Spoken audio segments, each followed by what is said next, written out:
तो अब सबसे ज्यादा जरूरी इस समय जल की, क्योंकि जल बिना कोई काम होता नहीं है। मान लो कुछ नहीं हो तो सुबह प्रेशर होती है, सुबह हम लोग 3-4 बजे जगने वाले महात्मा हैं और 8-9 बजे तक ले भजन पूजन से निमित्त हो जाते हैं। आज 2 दिन से पानी की यहाँ बड़ी समस्या है।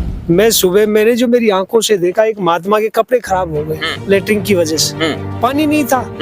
जो 4 बजे जाने वाला 8 बजे तक कैसे रुकेगा? मैं योगी जी से निवेदन करना चाहता हूँ कि जो आपने जो सभी के लिए व्यवस्था दिया है, तो ये ग्राउंड रिपोर्ट में हो नहीं रहा है, तो ये घपला कहाँ का हो रहा है।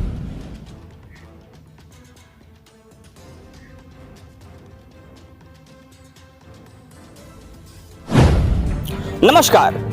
महाकुंभ 2025 की तैयारियां जोरों पर चल रही हैं। लगातार कोशिशें की जा रही हैं कि इस महाकुंभ को भव्य बनाया जाए और दिव्य बनाया जाए।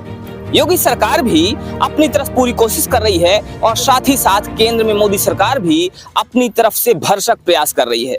कोशिश ये की जा रही है कि साधु संतों का ये महापर्व दिव्य हो और भव्य हो। लेकिन ये दिव्यता, ये भव्यता, जमीनी हकीकत कितना सही है? ये जो दिव्यता की बात की जा रही है, अगर जीरो ग्राउंड पे देखा जाए तो कितना सही है, ये जांचने और परखने वाली बात है। और इसी बीच हम आ गए हैं साधु संतों के बीच में ये जानने के लिए कि आखिर सच्चाई क्या है। क्या साधु संतों को वो सुविधाएं मिल पा रही हैं जिसकी बात की जा रही है? क्या साधु संत उन सुविधाओं से संतुष्ट हैं जिसका दावा किया जा रहा है? आइए बात करते हैं यहाँ मौजूद साधु संतों से और जानने की कोशिश करेंगे कि आखिर यहाँ पर सच्चाई क्या है और साधु संत इन सुविधाओं से कितना संतुष्ट हैं, कितना खुश हैं।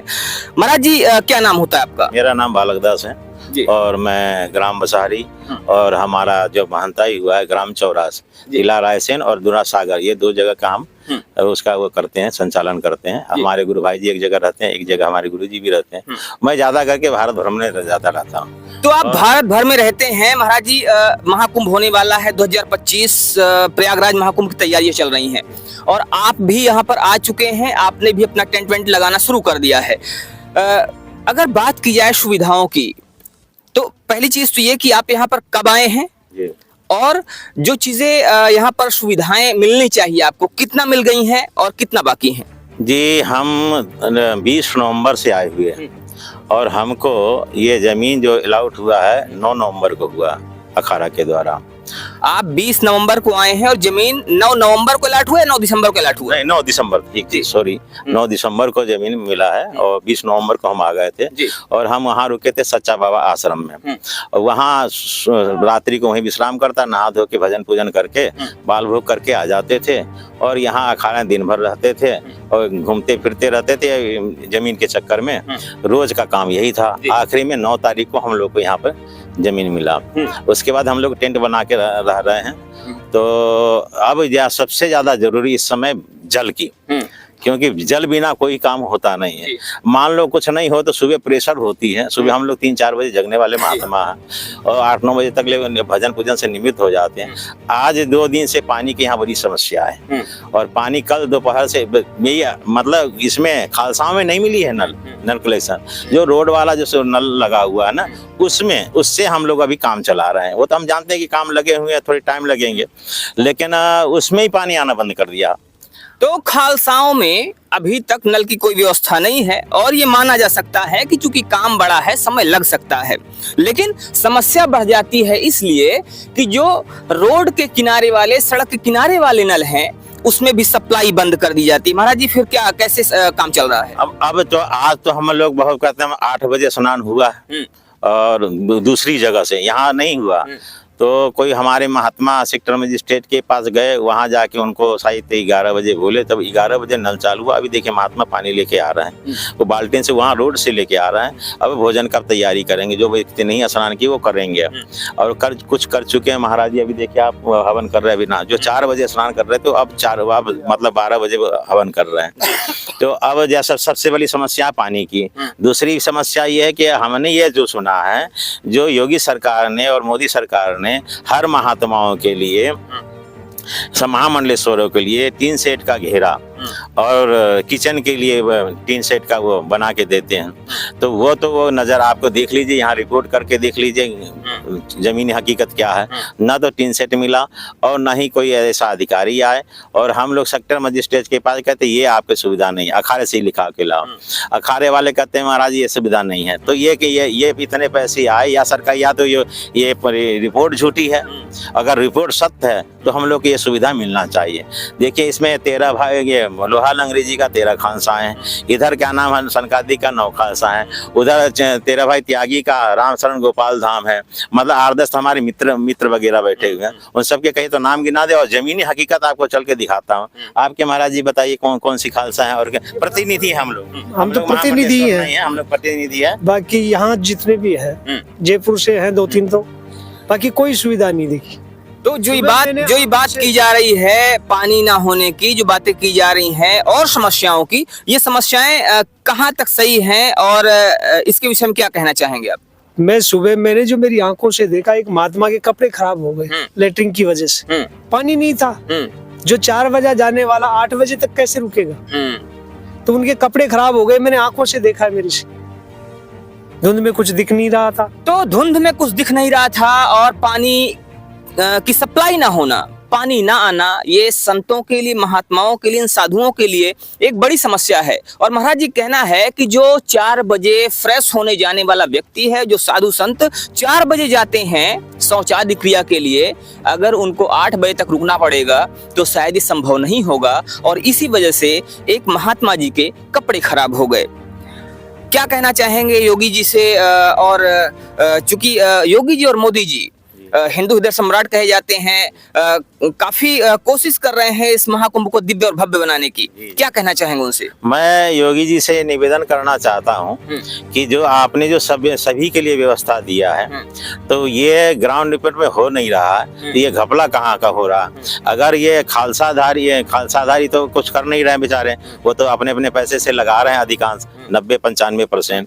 5% को जहाँ जैसी उन्होंने जो भी ले दे के काम किया है तो उनको मिल रहा है सुविधा, बाकियों को सुविधा नहीं मिला। आपने एक बात कही महाराज जी, ले दे के जो काम किया है, इसका मतलब क्या है? ये ले देगा काम, ये जिसने पैसा दे दिया होगा उनका काम हो रहा है, और जिसने पैसा नहीं दिया उनका नहीं हो रहा।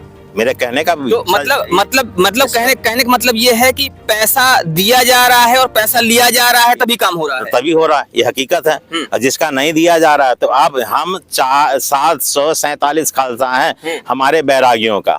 और आप ये विचार कीजिए पूरे भारत के हमारे जो बैरागी समाज है, रामानंद संप्रदाय के जो महात्मा, रामानंद संप्रदाय, निम्बार्की संप्रदाय, हम वैष्णव के 4 हमारी संप्रदाय हैं, जिससे हैं विष्णु स्वामी, रामानंद और क्या नाम है आपके निम्बार्की और गौरिया, ये 4 वैष्णव का हमारा। ऐसे तो हमारे 5वां वैष्णव और भी हैं, तो रामानंद रामानुजी एक ही हैं उसमें। तो अब जो व्यक्ति, जो हम लोग इतना सक्षम नहीं है, जो महामल्लेश्वर हो, जो हम लोग को पहले सुविधा मिलती थी, पहले हम हर कुंभ में आता। आज मेरा ये कुंभ जो है सन 89 का, 2001 का और 2013 का और ये 2025 का, ये चौथा कुंभ महाकुंभ में मैंने आया हूँ, महाकुंभ में, और हर अर्ध कुंभ में भी आया हूँ।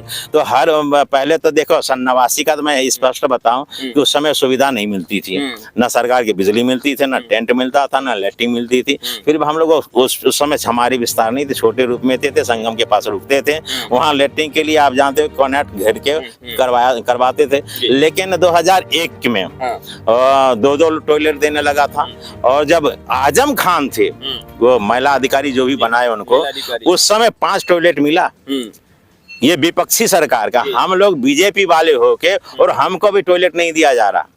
और टॉयलेट भी कौन सी दे रहे हैं? वो कपड़े वाले, और ये सरकारी टॉयलेट में टीन वाले लगा रहे हैं। अब ये बताइए कहाँ तक न्याय है? जो बीजेपी का हम एक दम भरते हैं, हम अपने गांव में, हमारे गांव में जब चुनाव के टाइम चलती है तो उसमें कांग्रेस वाले, सपा वाले, बीजेपी वाले सब लड़ते हैं, बैठते हैं, और ज्यादा करके महात्माओं के पास कहे महाराज ये सब गलत है।